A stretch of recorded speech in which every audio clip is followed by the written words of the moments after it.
ता सगळा जाऊ दे. उद्या जो काय प्लॅन? अरे उद्या न्हाईवर जाऊया मरे. अरे म्हणजे नदीवर.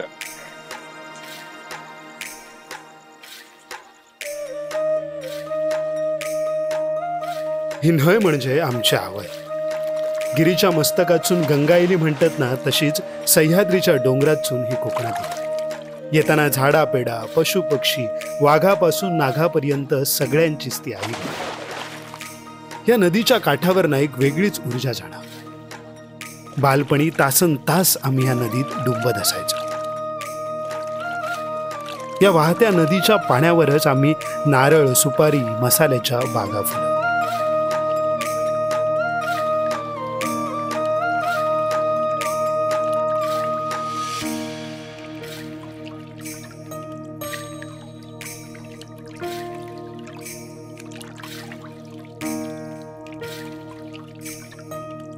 ही न्हय म्हणजे आमची आवय. ती निर्मळ पाणी घेऊन वाहता म्हणूनच आमच्या जीवनाची बाग फुलता.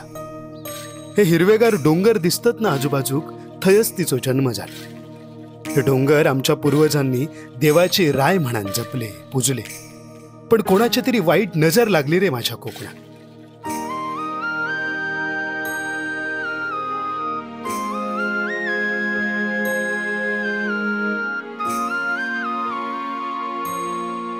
हे तो देवाचो डोंगर पोखरून तांबड्या मातीयतला सोना काढून वरतात. आमच्या सातेरीक लुटले रे ह्यांच्यानी.